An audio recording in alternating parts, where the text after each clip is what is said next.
Bienvenidos. Estamos en emergencia eléctrica y les confieso que voy a hacer un esfuerzo enorme a lo largo de la próxima hora por controlar mi indignación y mi decepción, en vez de celebrar que tuve razón. Esto lo advertí a tiempo. Dijeron que era odio al correísmo. Les dije quién estaba atrás de la ministra Robo, Esteban Albornoz. Luego de un Miranda, luego de un Bárcenas, y finalmente es el gobierno quien ha dado la lista de los 22 que pide investigar a la Fiscalía por sabotaje. Por lo menos son ineptos y desde luego con lo que estaban haciendo, corruptos. Ahí tienen el resultado. Esto no significa que no haya estiaje, que no hayan llegado a su mínimo nivel ciertos embalses, sino que ocultaron información y dejaron de dar alarmas oportunas y urgentes. No sé si por adulo al jefe, pero en todo caso con una consecuencia inevitable, que era enervar el ánimo de la gente antes de la consulta por la cual votamos el domingo. Y por esa vía, empujar a que la gente se exprese en una protesta al gobierno por los apagones, bloqueando las 3 o 4 opciones formidables que abre la consulta, frente a la inseguridad, frente a la falta de inversión extranjera y frente a la falta de empleo. Eso hicieron. Hay también una ex asambleísta que era muy influyente allí y tiene un puesto diplomático. ¿Lo van a reconsiderar también? ¿O lo van a aclarar también? Bueno, es tiempo de salidas porque soluciones no hay a corto plazo. Así lo reconoció ayer Roberto Luque. ¿Y de cuáles son las más probables para que haya más alivio, no más luz? Las plantearán aquí el ingeniero Fernando Dueñas, experto en energía eléctrica, y la ingeniera Catherine Pasos, presidenta nacional del Colegio de Ingenieros Eléctricos.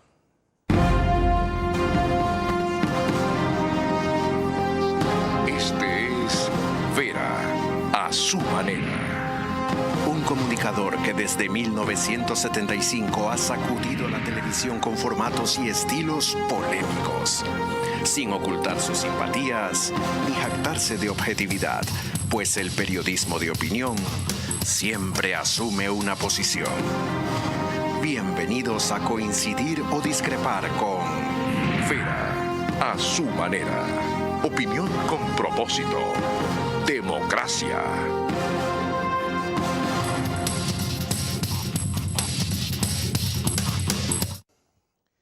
Empiezo recordándoles los nombres que el gobierno difundió hoy respecto a los 22 responsables que dijo existían de lo que denominan sabotaje. Andrea Estefanía Robo, exministra de Energía. Ramiro David Díaz, viceministro de Energía y Electricidad y Energía Renovable. Roberto Vinicio Carrión, coordinador técnico, regulación y control eléctrico. Luis Roberto Torres Portilla, subsecretario de Distribución y Comercialización de Energía Eléctrica. Vinicio Giovanni Pardo Salazar, subsecretario de Generación y Transmisión de Energía Eléctrica. Diego Aníbal Arias Casco, director de Regulación Técnica del Sector Eléctrico, funcionario de ACERNR. Esto es ARCERNR, no es ACERNIR siquiera. Medardo Cadena, aquí está el genio. Asesor técnico del director ejecutivo de OLADE. Esteban Albornoz, aquí está el conspirador. Asesor técnico del alcalde de Cuenca. ¿Qué hacía desde el alcalde de Cuenca respecto al Ministerio de Energía? Ya van a ver. Diego Alexander Pereira Valla, subgerente financiero encargado y jefe de presupuesto de unidad de negocios Transelectric SELEC-P. Johanna Piedad Vintimilla Aguilar, subgerente administrativa y encargada y especialista de talento humano Transelectric SELEC. José Israel Moreno Ladines, vicepresidente de la empresa eléctrica Quito. Paulo Ulgirez, gerente general subrogante de SELEC-P. Katia Delgado, directora ejecutiva de la Agencia de Regulación ESA. ARCERNR, ESA. Adrián Moreno, ex asesor de la ministra Robo. Marco Valencia, asesor de gerente SELEC. Wilson Mejía, jefe de mantenimiento de SELEC. Esmeralda Tipán, empresa eléctrica Quito. Andrés Chávez, asesor de la directora ejecutiva de la agencia. Emilio Calle, gerente general de la empresa eléctrica Quito. Enrique Vega, gerente de Coca-Cola Sinclair. Silvana Granizo, gerente de Transelectric. Y José Medardo Cadena Mosquera. Si no me equivoco, este nombre consta 2 veces, o hay 2 veces uno con el mismo apellido. Hoy mismo, ojalá el gobierno haya aprendido la lección, porque es increíble que guerra avisada mate gente. No vamos a permitir el peor efecto que quieren, que no es la disminución de la producción, sino la disminución de nuestra seguridad. De eso hablaremos mañana y pasado. Ahora vamos a lo de la emergencia eléctrica. Les recuerdo que nos pueden seguir en Facebook y YouTube, de Vera a su manera. Estamos también en Extreme TV Cable, canal 15 de Vito TVO, o 709 si prefieren alta definición. En DirecTV el canal es 194, corresponde a Manavisión, canal 9. En Manaví, solo allá, señal abierta. En todas estas cableras y las restantes del país salimos gracias a RTU, DirecTV 177, CNT 12, TV Cable 69, Claro TV 30, Cable Unión 09. En radio 101.3 FM, Radio Centro. En audio en imagen para sus plataformas digitales. Candela con K, 89.3 FM en Puerto Viejo. La Bonita del centro del país, 89.3 FM en Riobamba. Y Radio Única, 94.5 FM en Quito. María Clara Triviño Martínez, bienvenida. Gracias, Carlos. Muy buenas noches para ti, para todos nuestros amigos televidentes y radioescuchas que como siempre nos acompañan en este programa. Iniciamos viendo que a través de la Secretaría de Comunicación, el presidente de la República, Daniel Noboa, tomó medidas drásticas, pero un poco tarde. Sobre todo tuvo que recular pocas horas después en donde especialmente en este programa le habíamos dicho varias veces que el Ministerio de Energía estaba lleno más que de corruptos, de ineptos, y que otros grupos del sector eléctrico habían lo que él reconoce ahora como saboteadores. Tomamos una decisión fuerte, una vez más, porque nos toca, que es declarar en emergencia el sector energético del país, y asimismo hemos iniciado una investigación por sabotaje, porque hay en ciertas zonas, en ciertas plantas eléctricas, ha habido sabotaje. Nosotros no vamos a permitir que eso pase, y lo hacen de miserables la última semana antes de una consulta popular. Nadie a mí me va a cuentear en el último segundo de que tenemos que darle 5 horas de apagón a Guayas. Nosotros no vamos a dar más apagones esta semana. Eso lo hemos tomado como decisión para contrarrestar el accionar de estos miserables. Nosotros cubriremos el 50% de la planilla eléctrica de los hogares del mes de abril. Ya ven que el presidente tuvo que recular en una decisión responsable, porque hubiera sido irresponsable, y no solo eso, imposible mantener la anterior. Fue al enterarse del estado de gravedad en que estaban las cosas, del cual no había sido debidamente informado. Catherine Sofía Paso Sánchez es ingeniero en electricidad, especialización electrónica en la SPOL, tiene un diplomado en telecomunicaciones del Tecnológico de Monterrey, máster en gestión de empresas de la SPAE, cursa la maestría en gestión ambiental y eficiencia energética en la Escuela de Posgrado Newman. Ingeniera, bienvenida. Muchas gracias. Les encarezco en lo posible obviar los diagnósticos y concentrarnos en las alternativas. He dejado claro que soluciones no hay, a corto plazo por lo menos, ni a mediano plazo tampoco. Se ha hablado desde cambiar la matriz energética, las energías alternativas, no solo depender de la cuenca del Oriente. Puedo hacer una numeración larguísima. Pero de las vías de salida que tiene para aminorar el desabastecimiento de energía eléctrica y acelerar una provisión temporal de generación eléctrica, por donde a su juicio debería tomar el gobierno. Bienvenida. Muchas gracias, Carlos, por la oportunidad. Nosotros como Colegio Regional de Ingenieros Eléctricos y Electrónicos del Litoral, que pertenecemos al Colegio Nacional de Ingenieros Eléctricos, al cual ambas instituciones yo presido, nos hemos reunido y dentro de nuestro diagnóstico, como usted bien dice, no se va a tomar, el cambio no va a ser ya, no es que tome una decisión en este momento y ya se van los razonamientos, no. Lo importante es mitigando estos razonamientos. Una de las soluciones o soluciones a corto plazo o medidas a tomar a corto plazo, más que nada, así, de medidas a tomar a corto plazo, es que entren a fusionar los autoabastecimientos de las empresas privadas. Para esto, ¿qué es lo que está sucediendo? Les resulta muy caro porque son a diésel, y tiene que haber un tipo de negociación o de incentivo para que las que ya están instaladas entren a funcionar para mitigar un poco la demanda que se tiene en este momento. Pero el incentivo mismo no sería que ellas no paren su producción. Ahora, encima de la crisis del país, las empresas que tienen la posibilidad de autogeneración, que pueden generar, entre todas las que hay en el país, se estima hasta 50 megavatios, ¿ya? Van a decir, a ver, ¿qué me vas a dar? ¿El combustible regalado, el combustible más barato para poder poner a generar energía eléctrica cuando el beneficio principal es para ellos de no parar de producir? Es decir, ahora los empresarios, esos empresarios, ¿se van a poner a chantajear al gobierno?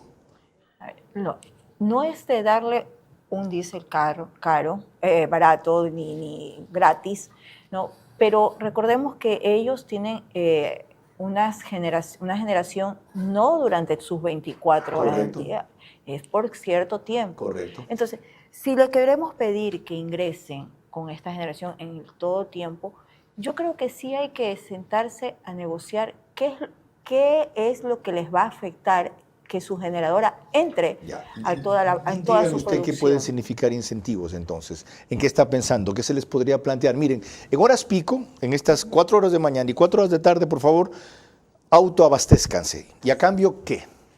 A cambio, sí puede hacer una rebaja en el diésel, porque el diésel de ellos no es subsidiado, ¿no? Entonces, no les digo a un subsidio el que se tiene, sino que a un precio especial. Correcto, durante el periodo de la emergencia. Exacto. ¿Qué más? Si le pedirles que amplíen su generación invirtiendo tal vez en otros equipos de electrógenos, para lo cual se necesita incentivos fiscales también, ¿no? Para poder instalar, porque instalar una generadora no es algo barato, ¿no?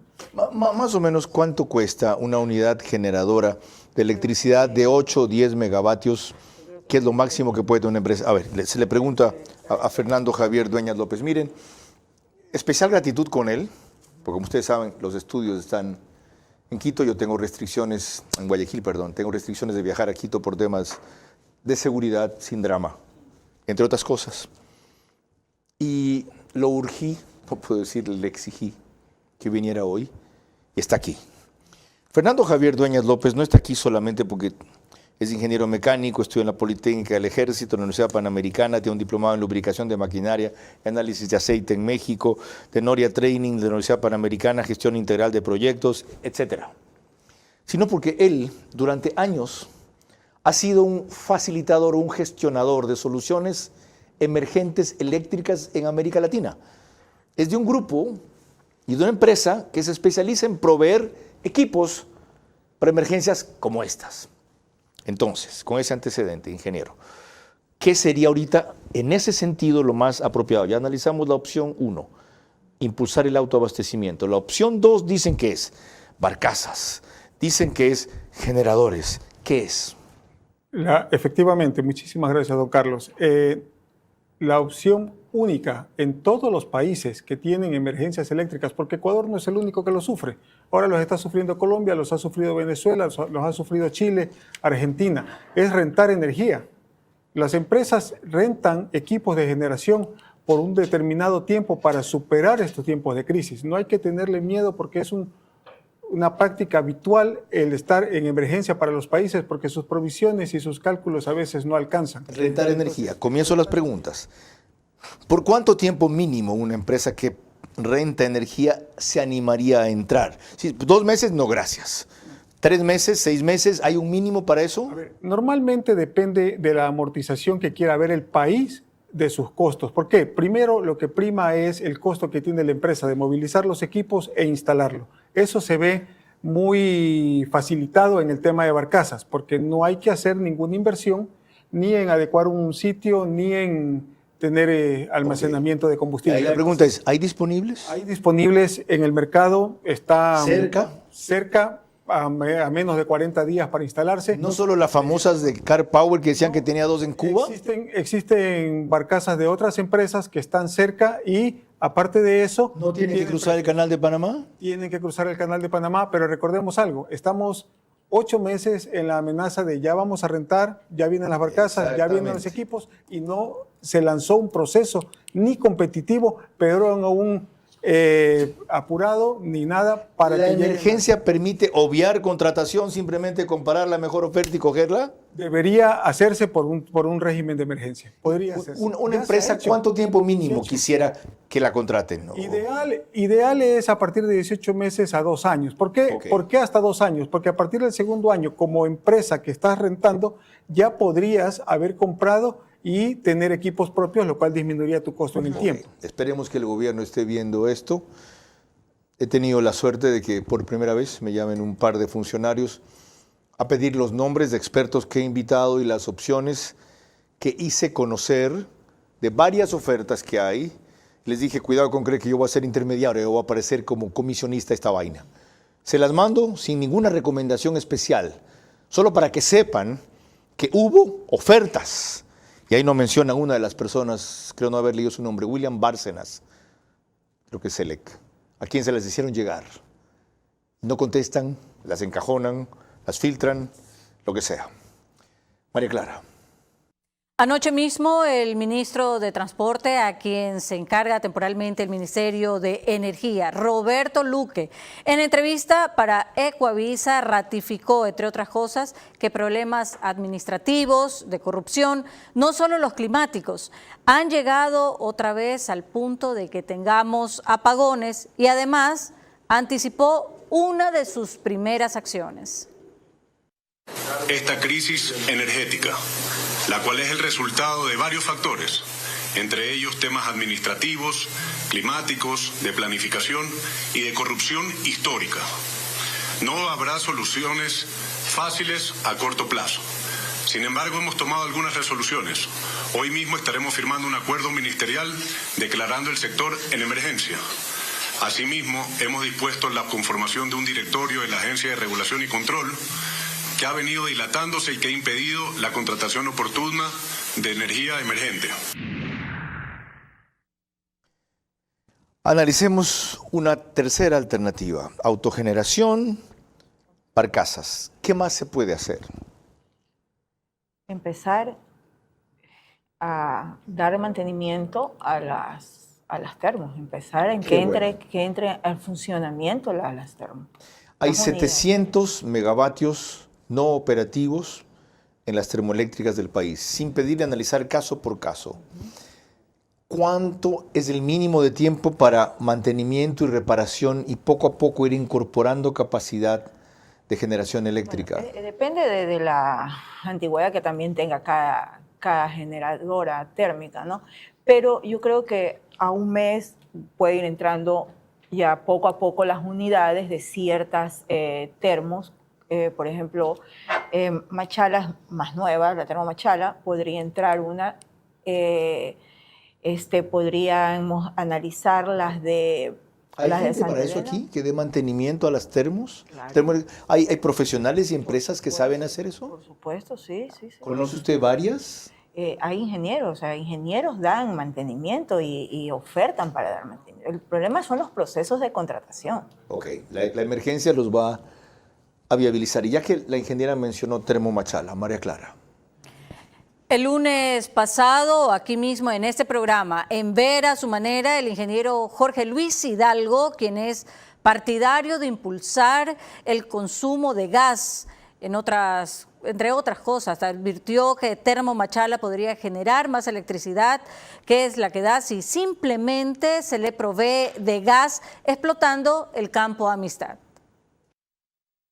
Cuando hayan apagones como los que están habiendo, acuérdense, por ejemplo, de un señor Miranda, que entró menos de una semana de gerente de Petroecuador y decidió declarar desierta la licitación de Campo Amistad, que actualmente el país tiene una termoeléctrica, que es la Termogas Machala, que puede subir 200 megas más de producción de electricidad.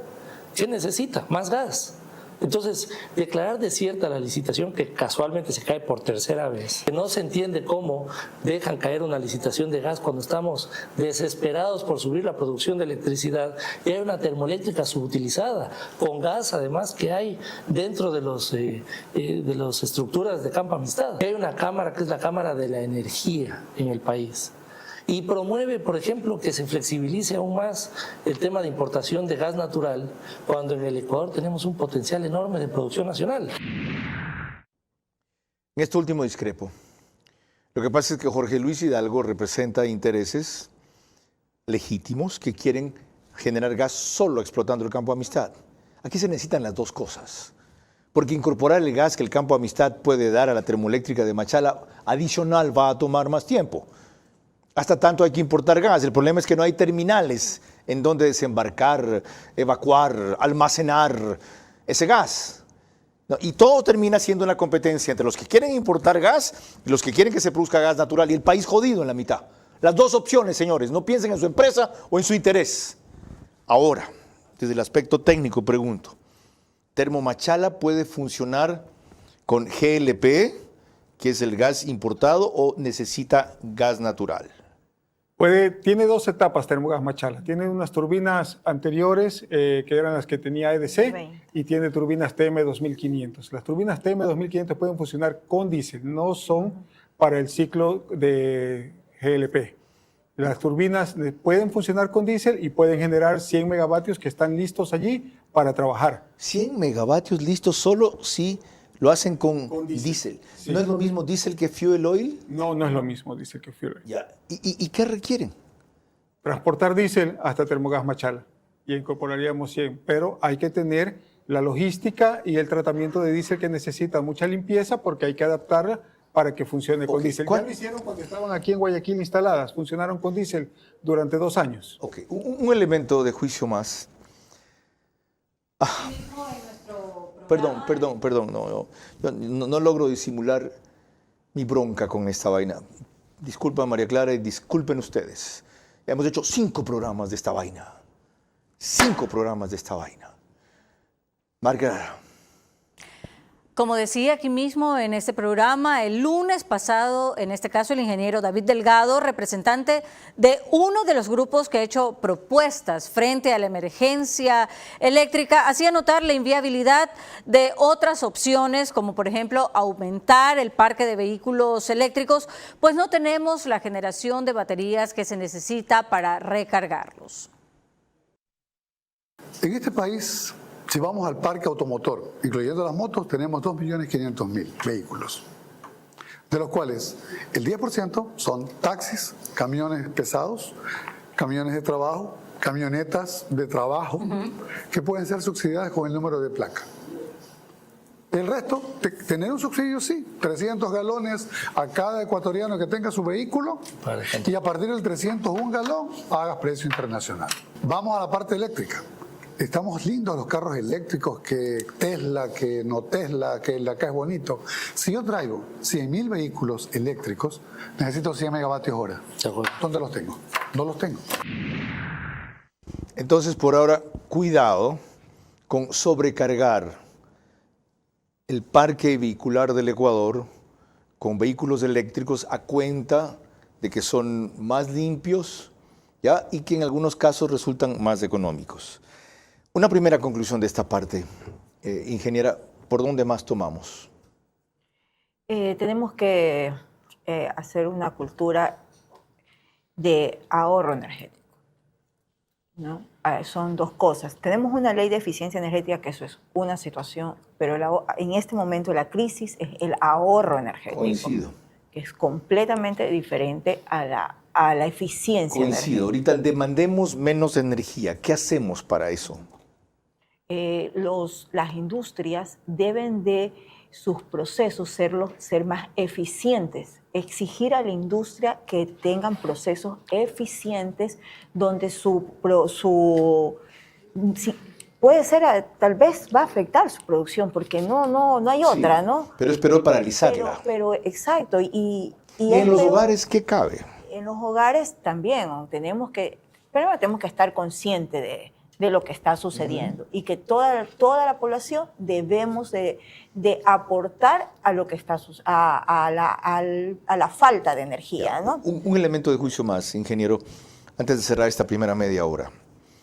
Yo leí un documento en que se le hacía por parte de una empresa a la cual usted está técnicamente vinculado una actualización de una propuesta que desde hace 6 meses se le estaba planteando a el ingeniero William Bárcenas.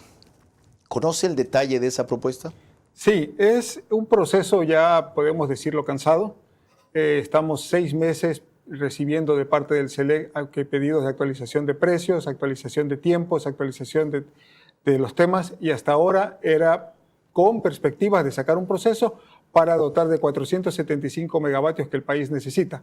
Pero el proceso aún no existe, estamos en la emergencia, me imagino que ya no están ellos al mando de este proceso, entonces no hay nada claro en cuanto a la renta de energía, que era el camino habitual donde están muchas empresas preparadas. En ese proceso, con las mismas o nuevas autoridades, ¿la emergencia lo puede viabilizar así? Inmediatamente, los procesos de emergencia se han hecho, no hay que satanizarlos todos porque el mercado es altamente competitivo y el mercado tiene que evaluar a cada una de las empresas inmediatamente. No hay muchas, ¿sí? Entonces es un proceso rápido que puede ser de lista corta o de algún otro tema. Okay. Para ponerlo en mis palabras, no en las suyas, los estaban hueveando.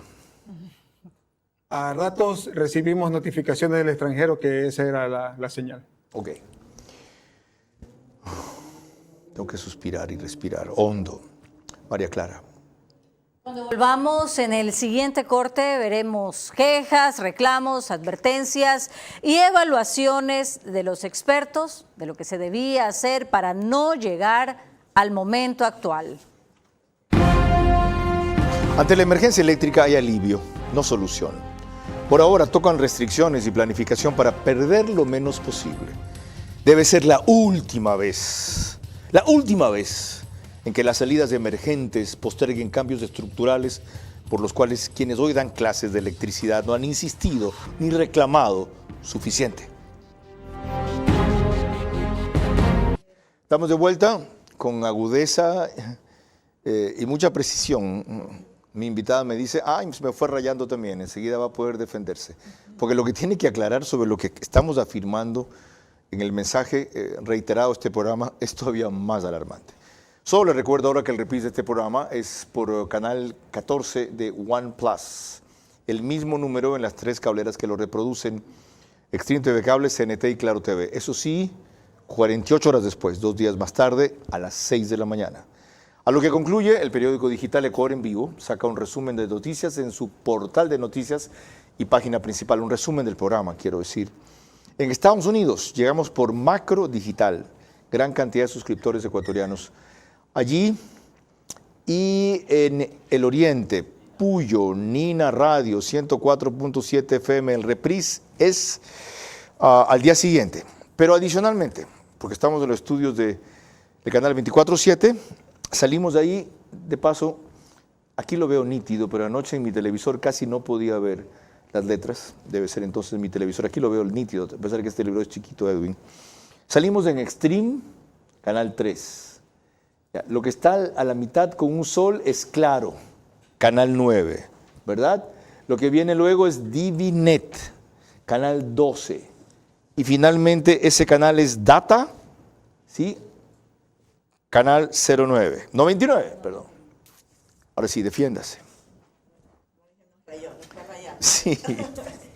Carlos, como gremio, tanto como gremio de ingenieros eléctricos a nivel nacional, en octubre, antes que ingrese el presidente Daniel Noboa, hicimos un comunicado indicando las medidas a tomar en corto, mediano y largo plazo. Hicieron un comunicado. Un comunicado. No es ninguno, ingeniera. Escúcheme. ¿Por qué no insistieron, martillaron, jorobaron? Le enviamos en esa ocasión al presidente Lazo y al ministro de esa época. Ingresó el presidente Noboa, volvimos a enviarlo. Enviamos a la ministra Robo. Le pedimos audiencia a la ministra Robo, situación que nunca se dio. En enero fue el Congreso de Ingenieros Eléctricos en Quito, el día 27 de enero, invitamos al a la ministra Arrobo, tampoco se presentó, mandó unos delegados que lo que hacen es tapar la situación. ¿Por qué no reclamaron por eso? ¿Por qué no hicieron escándalo por eso? ¿Por qué no dijeron, señores, 1, 2, 3, 4, 5, no nos quieren oír, audiencia, no nos quieren dar? ¿Qué creen que somos? Es que los llamamos a ustedes también como prensa, Carlos. Nosotros hicimos en los congresos, hicimos una rueda de prensa, invitamos y no, si no van... ¿O hay no miedo en el colegio de ingenieros? No. ¿O hay intereses? O algunos le dicen, ¿sabes qué, Caterina? Dale suave. Yo estoy concursando por esta cuestión. A mí muy difícil que me vas a meter en problemas. A mí muy difícil que me digan dale suave porque yo tengo intereses y yo digo las cosas tal cual como son. Qué bueno. ¿Y quiénes son los responsables de su juicio de esto? De haber llegado a este extremo. No, ¿cuál es la causa? La causa es falta de lluvias.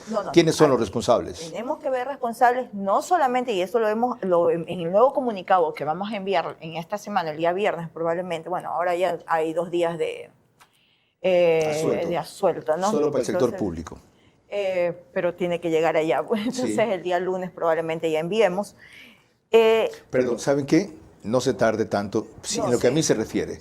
Mándemelo, lo publico en mi programa de radio, lo publico en mi cuenta de Twitter, lo publico en este programa de aquí, lo saco en Veraz del día sábado.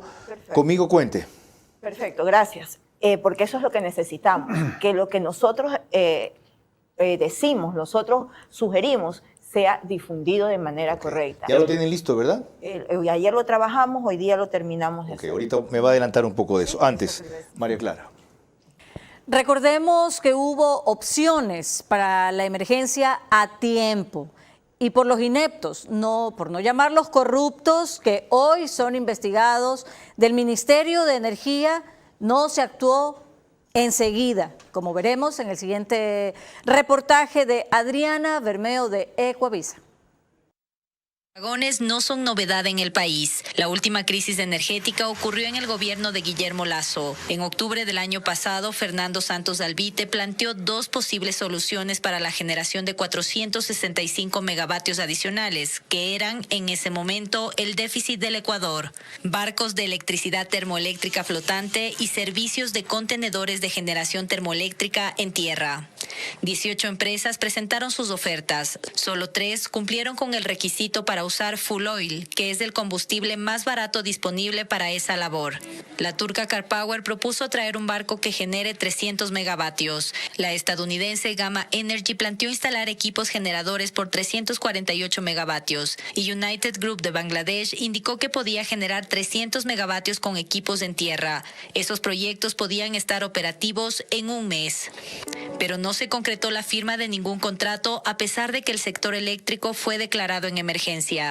El gerente de la Corporación Eléctrica del Ecuador dijo que se retomarán esas negociaciones en los próximos días. El país compró 32 generadores de electricidad para que produzcan 54 megavatios y hasta el momento se han recibido 8, pero ninguno está funcionando.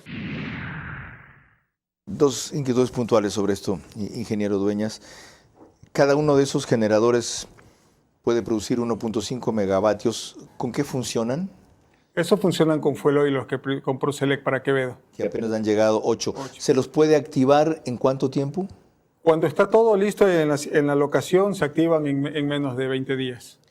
Cuando hablamos de que mínimo alguna empresa seria, sí, quiere ayudar en la emergencia, planteará 18 meses como tiempo de contrato, ¿de qué volumen, de qué costo estamos hablando para 460 megavatios más o menos? La renta de equipos va directamente ligada al tipo de tecnología que se usa. Si ocupan motores diésel, son más baratos. Si ocupan motores con fuel oil, que es lo que tenemos en Ecuador, son un poco más altos. Pero todos a precios muy competitivos si nos enfrentamos a los precios de Colombia o a los precios que pagamos económicamente por esto. Ahí quería hacerle una precisión. Sí. No es por falta de lluvia. ¿Si no? Sí, es por falta de decisión y de previsión, porque no podemos nosotros tener un sistema eléctrico que depende exclusivamente del clima, ni solar, ni eólico. Tenemos que tener energía de base. Porque sabemos que el estiaje es cíclico y cuándo, más o menos, ¿cuándo? Exactamente, sabemos. Select presenta siempre sus escenarios de estiaje todos los años y los tiene el SENACE contemplados. O sea, sabiendo que en determinado periodo la falta de lluvia vacía los embalses, ahí es donde tiene que entrar en acción, ¿qué? Exacto. Hemos esperado y nos hemos esperanzado de Colombia, lo cual tampoco es una solución técnica viable, porque tenemos que en eso sí ser soberanos en generación, sea térmica, sea solares. Tenemos que llegar a desarrollar una canasta propia, y lo más rápido y eficiente es tener un parque térmico listo o rentado para que supla estos problemas. El de las barcazas, 18 meses para generar 450 megavatios, ¿cuánto puede costar aproximadamente? Mira, si tú lo pones a ver, en el caso de Fuel Oil tenemos un promedio de unos $700,000 por mega año. ¿Ya? Sí, estamos hablando de 210 millones de dólares por año, solamente el equipo, más el combustible. 18 meses estarían más o menos en 350 millones de dólares. Sí. ¿Y saben cuánto perdemos por los apagones?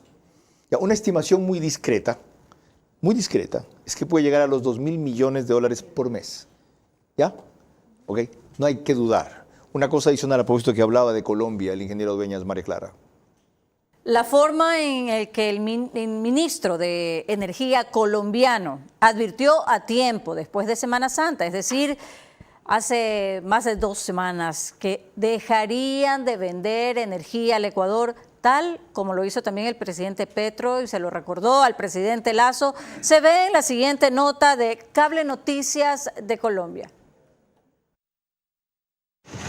El bajo nivel de los embalses también generó estragos en Ecuador, país a que Colombia vendía energía, pero con la contingencia actual, la venta y suministro fue suspendido hace varias semanas. Desde Semana Santa nosotros limitamos la exportación de energía a Ecuador. En este momento no estamos exportando energía porque tenemos toda la térmica en su máximo potencial de generación, así que todas las medidas se han venido adoptando, tanto renovables, térmica, el potencial de generación con plantas hidráulicas está también a disposición en estos días y por supuesto pues lo que podamos hacer con la gestión de la demanda. El presidente Petro también lamentó la decisión de suspender el suministro al vecino país, lo que ha generado apagones en Ecuador. Siento mucho por el pueblo ecuatoriano que comience el racionamiento eléctrico en su país. Mi compromiso con el presidente Lasso fue proveer el servicio hasta que no se pusiera en peligro la misma estabilidad eléctrica de Colombia.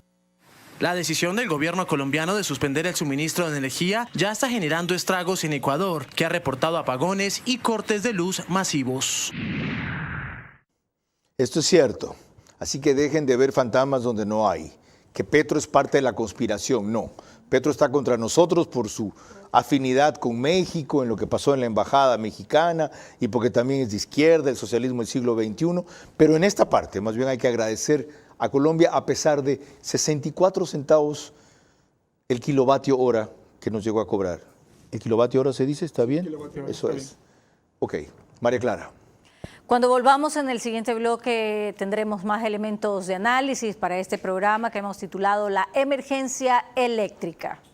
Ante la emergencia eléctrica hay alivio, no solución. Por ahora tocan restricciones y planificación para perder lo menos posible. Debe ser la última vez en que las salidas emergentes posterguen cambios estructurales por los cuales quienes hoy dan clases de electricidad no han insistido ni reclamado suficiente. Tenía pendiente que la ingeniera Catherine Pasos mencionara algunas de las opciones, aparte de las que ya ha citado, que el comunicado que preparan para recién salir el lunes, plantear al gobierno. Mencione las que no hemos tocado, por favor. Bueno, que la profesionalización, como hemos hablado, no tiene que ver mucho con quienes están manejando el sector eléctrico. El sector eléctrico, usted, como lo indicó hace un rato, tiene problemas, no es de este gobierno ni del anterior. Entonces, ahora que se habló de que se está investigando a los responsables de la crisis actual, nosotros dentro de nuestro comunicado sugerimos que se investiguen desde hace 10 años atrás, porque tienen que haber responsables. Esto no es de la noche a la mañana. Estas no son acciones que no se han tomado en este momento, son acciones que no se han tomado desde hace 10 años. Y usted me acaba de mostrar un oficio de marzo 18 dirigido a Eric Mitchell Holcim, administrador de CNLP, a Gabriel Alejandro Toscano, administrador de CNLP, y John Alex Burbano, administrador de un CENEL encargado de Guayas, al Magister Luis Marcelo García Matuti, CNLP, encargado de GLR, que es, bueno, advirtiéndoles desde tan temprano como el 18 de marzo que tenían que empezar los racionamientos entonces. Así es. ¿Debido a qué? Como le digo, aquí el problema, si bien es cierto, tenemos en este momento de la falta de agua, ¿no?, en las generadoras hidroeléctricas, pero aquí habla claramente que es una falta de expansión en los sistemas de generación, transmisión y distribución. ¿Qué significa falta de expansión? Que no ha habido inversión en estos 3 ejes importantes del sistema de interconectado del Ecuador. Lo cual causa que pase ¿qué? Lo que causa es que la cargabilidad llegue a su tope máximo, es decir, al 99%, y que se tenga lo que sufren las líneas de transmisión, los transformadores. Por eso a veces dicen que vuela un transformador. Así es, entonces tienen que tomar acciones de transferir la carga o de desconectar bloques de ciertos lugares porque la cargabilidad llegó al 99%. Okay. Entonces es un problema esto que no es solamente la generación, es todo el sistema está obsoleto, descuidado, frágil, vulnerable. Así, está en crisis. Ok. Que se entienda eso y se comience ahora. Pero el problema y la ventaja es que estamos concentrados en el corto plazo. ¿Qué más hacer? ¿Qué actitud debe tomar el gobierno, el ministro, para que estos interesados en proveer energía eléctrica de emergencia concreten una propuesta y comiencen ya? Los nombres y sus precios los tiene el SELEC.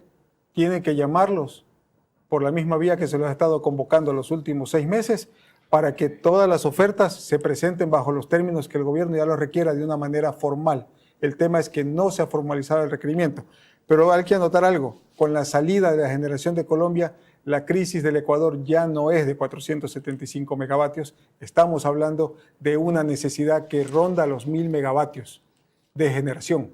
Esa es la suma, porque son 450 megavatios habituales que Colombia nos estaba entregando. ¿Cambia o toma mucho tiempo cambiar los términos de contratación para llamar a las empresas? Entiendo que los términos de referencia a compras públicas los tiene redactados y solamente hay que adaptarlos a cada necesidad. ¿Qué significa adaptarlos? Por las necesidades técnicas que vayan a pedir el SELEC, por los sitios de conexión. Pero inclusive esos sitios ya están preestudiados por el SELEC, los han ellos puesto a disposición de las ofertas. ¿Sabe lo que decimos los manavitas cuando estamos frente a una emergencia así?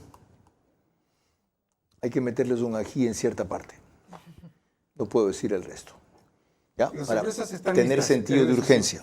¿Las empresas están listas? Están listas. Y no es solo una, hay varias empresas. Este es un mercado global que existe y va a existir siempre porque los países a veces tienen emergencias o no programan bien, en el caso del Ecuador, el crecimiento versus la demanda.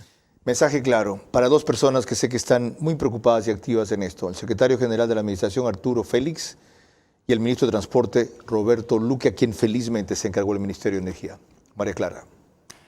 Cuando volvamos ya en la parte final de nuestro programa, mis preguntas para nuestros invitados centrales, sus últimas reflexiones y el comentario de nuestro director Carlos Vera.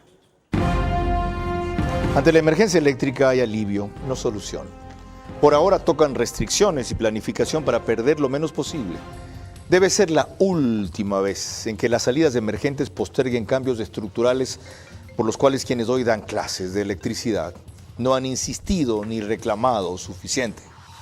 Parte final de este programa sobre la emergencia eléctrica que concluye con el rito habitual que ha incorporado aquí María Clara Triviño Martínez. Adelante.